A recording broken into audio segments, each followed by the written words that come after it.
नमस्कार दोस्तों, एक बार फिर से आप सभी का स्वागत है। जय श्री राम, जय बागेश्वर धाम, जय जय हनुमान। कभी कभी इंसान की कुंडली में पितृ दोष होता है, जिसकी वजह से जिंदगी में हर समय कठिनाइयों का सामना करना पड़ता है। ज्योतिष शास्त्र में पितृ दोष को बेहद अशुभ और दुर्भाग्य का कारक माना जाता है। जिन लोगों की कुंडली में पितृ दोष बनता है, उन्हें तमाम तरह की परेशानियों का सामना करना पड़ता है। इसलिए लोग पितृदोष निवारण के लिए ज्योतिष उपाय कराते हैं, ताकि उनकी कुंडली से ये दोष दूर हो सके। पितृदोष निवारण के लिए पितृपक्ष का समय सबसे उत्तम माना जाता है।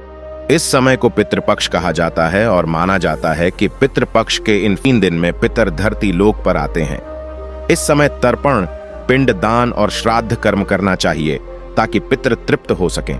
पितरों के प्रति सम्मान प्रकट करने और उनकी आत्मा की शांति के लिए दान, पुण्य, श्राद्ध, पिंड दान आदि करने के अलावा पितृपक्ष का समय पितृदोष से छुटकारा पाने के लिए भी अहम होता है। ऐसे में यह जानना जरूरी है कि पितृदोष लगने के पीछे क्या कारण होते हैं और इससे जीवन पर क्या असर होता है। साथ ही पितृदोष से छुटकारा पाने के क्या उपाय हैं। यदि आपकी कुंडली में पितृदोष है तो इस दौरान कुछ उपाय जरूर कर लें। आइए जानते हैं पितृदोष के कारण और निवारण।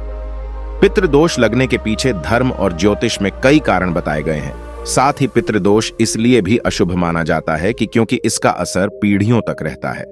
यह वंश वृद्धि, विवाह, तरक्की में बाधा डालता है, घर में झगड़े कलह करवाता है। आइए जानते हैं पितृदोष के कारण क्या हैं। अगर मृत्यु के बाद परिजन का विधि विधान से अंतिम संस्कार ना किया जाए तो परिवार को पितृदोष लगता है।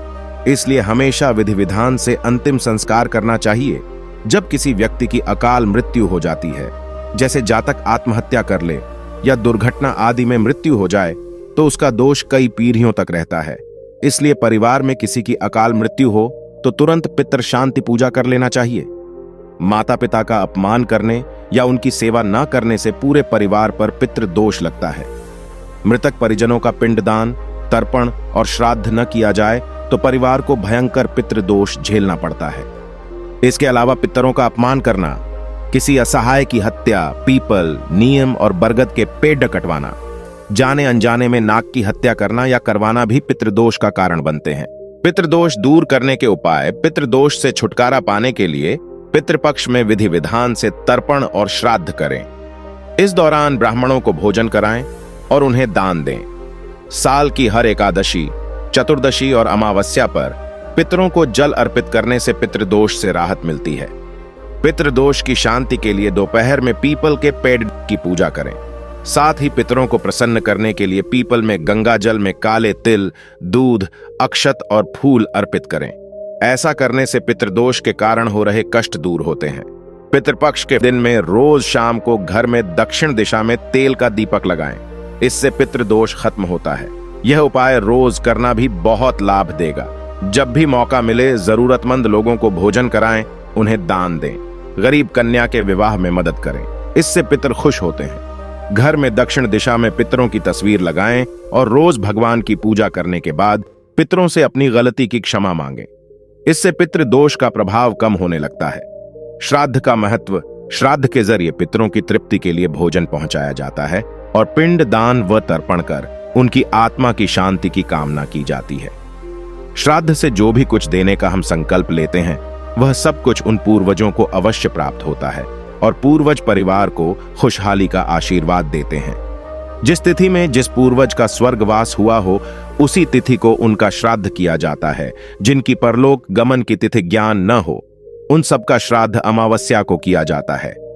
श्राद्ध विधि। पौराणिक ग्रंथों के अनुसार श्राद्ध करने की भी विधि होती है। यदि पूरे विधि विधान से श्राद्ध कर्म न किया जाए तो मान्यता है कि वह श्राद्ध कर्म निष्फल होता है और पूर्वजों की आत्मा अतृप्त ही रहती है। शास्त्र सम्मत मान्यता यही है कि किसी सुयोग्य विद्वान ब्राह्मण के जरिए ही श्राद्ध कर्म, पिंड दान, तर्पण करवाना चाहिए। श्राद्ध कर्म में पूरी श्रद्धा से ब्राह्मणों को तो दान दिया ही जाता है। साथ ही यदि किसी गरीब जरूरतमंद की सहायता भी आप कर सकें तो बहुत पुण्य मिलता है। इसके साथ साथ गाय, कुत्ते, कौवे आदि पशु पक्षियों के लिए भी भोजन का एक अंश जरूर डालना चाहिए। इन्हें भोजन डालते समय अपने पितरों का स्मरण करना चाहिए। मन ही मन उनसे श्राद्ध ग्रहण करने का निवेदन करना चाहिए। यदि संभव हो तो गंगा नदी के किनारे पर श्राद्ध कर्म करवाना चाहिए। नहीं तो घर पर भी इसे किया जा सकता है। जिस दिन श्राद्ध हो उस दिन ब्राह्मणों को भोज करवाना चाहिए। भोजन के बाद दान दक्षिणा देकर भी उन्हें संतुष्ट करें। श्राद्ध पूजा दोपहर के समय शुरू करनी चाहिए। योग्य ब्राह्मण की सहायता से मंत्रोच्चारण करें और पूजा के पश्चात जल से तर्पण करें। श्राद्ध का भोजन श्राद्ध करने के लिए किसी ब्राह्मण को आमंत्रित करें, भोज कराएं और अपनी सामर्थ्य के अनुसार दक्षिणा भी दें। श्राद्ध के दिन अपनी सामर्थ्य या इच्छानुसार खाना बनाएं। आप जिस व्यक्ति का श्राद्ध कर रहे हैं उसकी पसंद के मुताबिक खाना बनाएं जो उचित रहेगा। श्राद्ध के दिन लहसुन प्याज रहित सात्विक भोजन ही घर की रसोई में बनना चाहिए, जिसमें उड़द की दाल, बड़े, चावल, दूध, घी से बने पकवान, खीर, मौसमी सब्जी जैसे तोरई, लौकी, सीतफल, भिंडी, कच्चे केले की सब्जी ही भोजन में मान्य है। मान्यता है कि श्राद्ध के दिन स्मरण करने से पितर घर आते हैं और अपनी पसंद का भोजन कर तृप्त हो जाते हैं। खाने में लहसुन प्याज का इस्तेमाल न करें। पितृपक्ष के उपाय श्राद्ध कर्म से पितृगण के साथ देवता भी तृप्त होते हैं। श्राद्ध तर्पण हमारे पूर्वजों के प्रति हमारा सम्मान है। इसी से पितृऋण भी चुकता होता है। श्राद्ध 3 दिनों में अष्टमुखी रुद्राक्ष धारण करें। इन दिनों में घर में मोर के पंख अवश्य लाकर रखें। शिवलिंग पर जल मिश्रित दुग्ध अर्पित करें। घर में प्रतिदिन खीर बनाएं। भोजन में से सर्वप्रथम गाय, कुत्ते और कौए के लिए ग्रास अलग से निकालें। माना जाता है कि यह सभी जीव यम के काफी निकट हैं। इनसे पितरों को भोजन मिलता है। कौन कौन कर सकता है तर्पण? पिंडदान, अमावस्या तिथि को भी श्राद्ध किया जा सकता है। श्राद्ध कर्म करने से 3 पीढ़ियों के पूर्वजों को तर्पण किया जा सकता है। श्राद्ध 3 पीढ़ियों तक होता है। श्राद्ध पुत्र, पोता, भतीजा या भांजा करते हैं। जिनके घर में पुरुष सदस्य नहीं हैं, उनमें महिलाएं भी श्राद्ध कर सकती हैं। पितृपक्ष में सभी तिथियों का अलग अलग महत्व है। जिस व्यक्ति की मृत्यु जिस तिथि पर होती है, पितृपक्ष में उसी तिथि पर श्राद्ध कर्म किए जाते हैं। तिथि अनुसार श्राद्ध का महत्व पूर्णमासी के दिन श्राद्ध आदि करता है। उसकी बुद्धि, पुष्टि, स्मरण शक्ति, धारणा शक्ति, पुत्र पौत्रादि एवं ऐश्वर्य की वृद्धि होती। वह पर्व का पूर्ण फल भोगता है। प्रतिपदा, प्रतिपदा धन संपत्ति के लिए होती है एवं श्राद्ध करने वाले की प्राप्त वस्तु नष्ट नहीं होती। सप्तमी, जो सप्तमी को श्राद्ध आदि करता है उसको महान यज्ञों के पुण्य फल प्राप्त होते हैं। अष्टमी, अष्टमी को श्राद्ध करने वाला संपूर्ण समृद्धियां प्राप्त करता है। नवमी, नवमी को श्राद्ध करने से ऐश्वर्य एवं मन के अनुसार अनुकूल चलने वाली स्त्री को प्राप्त करता है। दशमी, दशमी तिथि का श्रद्धा मनुष्य ब्रह्मत्व की लक्ष्मी प्राप्त कराता है। द्वादशी, द्वादशी तिथि के श्राद्ध से राष्ट्र का कल्याण तथा प्रचुर अन्न की प्राप्ति कही गई है। त्रयोदशी के श्राद्ध से संतति, बुद्धि, धारणा शक्ति, स्वतंत्रता, उत्तम पुष्टि, दीर्घायु तथा ऐश्वर्य की प्राप्ति होती है। एकादशी का श्राद्ध सर्वश्रेष्ठ दान श्राद्ध न किया जाए तो पितर गृहस्थ को दारुण शाप देकर पितरलोक लौट जाते हैं। एकादशी का श्राद्ध सर्वश्रेष्ठ दान है। वह समस्त वेदों का ज्ञान प्राप्त कराता है। उसके संपूर्ण पाप कर्मों का विनाश हो जाता है तथा उसे निरंतर ऐश्वर्य की प्राप्ति होती है। किस तिथि पर किनका श्राद्ध करें? पूर्णिमा तिथि से पितृपक्ष आरंभ होता है। प्रतिपदा तिथि पर नाना नानी के परिवार में किसी की मृत्यु हुई हो और मृत्यु तिथि ज्ञात न हो तो उसका श्राद्ध प्रतिपदा पर किया जाता है। पंचमी तिथि पर अगर किसी अविवाहित व्यक्ति की मृत्यु हुई है तो उसका श्राद्ध इस तिथि पर करना चाहिए। अगर किसी महिला की मृत्यु हो गई है और मृत्यु तिथि ज्ञात नहीं है तो उसका श्राद्ध नवमी तिथि पर किया जाता है। एकादशी पर मृत सन्यासियों का श्राद्ध किया जाता है। जिनकी मृत्यु किसी दुर्घटना में हो गई है उनका श्राद्ध चतुर्दशी तिथि पर करना चाहिए। सर्व पितृ मोक्ष अमावस्या पर ज्ञात अज्ञात सभी पितरों के लिए श्राद्ध करना चाहिए। जिनकी अकाल मृत्यु हुई हो उनका श्राद्ध चतुर्दशी तिथि को किया जाता है। षष्ठी तिथि को श्राद्ध कर्म जो संपन्न करता है उसकी पूजा देवता भी करते हैं। श्राद्ध न करने वालों की होती है। ऐसी गति पितरों का कर्ज चुकाना एक जीवन में तो संभव ही नहीं। उनके द्वारा संसार त्याग कर चले जाने के बाद भी श्राद्ध करते रहने से उनका ऋण चुकाने की परंपरा है। इसमें जो पितृपक्ष के दौरान दिवंगत पूर्वजों की आत्मा की शांति के लिए श्राद्ध किया जाता है। मान्यता है कि अगर पितर नाराज हो जाएं तो व्यक्ति का जीवन भी खुशहाल नहीं रहता और उसे कई तरह की समस्याओं का सामना करना पड़ता है। यही नहीं, घर में अशांति फैलती है और व्यापार व गृहस्थी में भी हानि झेलनी पड़ती है।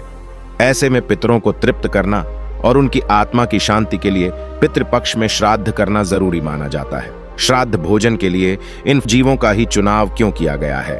हमारे पितृ पशु पक्षियों के माध्यम से हमारे निकट आते हैं और गाय, कुत्ता, कौवा और चींटी के माध्यम से पितृ आहार ग्रहण करते हैं। श्राद्ध के समय पितरों के लिए भी आहार का एक अंश निकाला जाता है, तभी श्राद्ध कर्म पूरा होता है। श्राद्ध करते समय पितरों को अर्पित करने वाले भोजन के 5 अंश निकाले जाते हैं। गाय, कुत्ता, चींटी, कौवा और देवताओं के लिए कुत्ता जल तत्व का प्रतीक है, चींटी अग्नि तत्व का प्रतीक है, कौवा वायु तत्व का प्रतीक है, गाय पृथ्वी तत्व का प्रतीक है, देवता आकाश तत्व का प्रतीक है। इस प्रकार इन 5 को आहार देकर हम 5 तत्वों के प्रति आभार व्यक्त करते हैं। केवल गाय में ही एक साथ 5 तत्व पाए जाते हैं, इसलिए पितृपक्ष में गाय की सेवा विशेष फलदायी होती है। कुछ बातों का ध्यान रखना भी जरूरी। पितरों को खुश रहने के लिए श्राद्ध के दिनों में विशेष कार्य करना चाहिए, वही इस दौरान कुछ बातों का ध्यान रखना। श्राद्ध करने के लिए ब्रह्मवैवर्त पुराण जैसे शास्त्रों में बताया गया है कि दिवंगत पितरों के परिवार में या तो ज्येष्ठ पुत्र या कनिष्ठ पुत्र, और अगर पुत्र न हो तो नाती, भतीजा, भांजा या शिष्य ही तिलांजलि और पिंडदान देने के पात्र होते हैं। पितरों के निमित्त सारी क्रियाएं गले में दाएं कंधे में जनेऊ डालकर और दक्षिण की ओर मुख करके की जाती है। कई ऐसे पितर भी होते हैं जिनके पुत्र संतान नहीं होती है या फिर जो संतानहीन होते हैं। ऐसे पितरों के प्रति आदर पूर्वक अगर उनके भाई भतीजे, भांजे या अन्य चाचा ताऊ के परिवार के पुरुष सदस्य पितृपक्ष में श्रद्धा पूर्वक व्रत रखकर पिंडदान, अन्नदान और वस्त्रदान करके ब्राह्मणों से विधि पूर्वक श्राद्ध कराते हैं तो पितर की आत्मा को मोक्ष मिलता है। आलू, मूली, बैंगन, अरबी तथा जमीन के नीचे पैदा होने वाली सब्जियां पितरों को नहीं चढ़ती हैं। श्राद्ध का समय हमेशा जब सूर्य की छाया पैरों पर पड़ने लग जाए, यानी दोपहर के बाद ही शास्त्र सम्मत है। सुबह सुबह किया गया श्राद्ध पितरों तक नहीं पहुंचता है। पितरों के लिए श्रद्धा एवं कृतज्ञता प्रकट करने वाले को कोई निमित्त बनाना होता है। यह निमित्त है श्राद्ध। पितरों के लिए कृतज्ञता के इन भावों को स्थिर रखना हमारी संस्कृति की महानता को प्रकट करता है। देव स्मृति के अनुसार श्राद्ध करने की इच्छा करने वाला व्यक्ति परम सौभाग्य पाता है। दोस्तों, यदि आपको हमारे द्वारा दी गई है जानकारी पसंद आई है तो इस वीडियो को अपने दोस्तों और रिश्तेदारों के साथ जरूर शेयर करिए। अब आप हमारे साथ एक बार भगवान श्री राम के नाम का जयकारा लगा दीजिए। जय श्री राम। अपना ध्यान रखिए, स्वस्थ रहिए, सुरक्षित रहिए। पुनः आपसे भेंट होगी इसी प्रकार की जानकारी के साथ। जय श्री राम।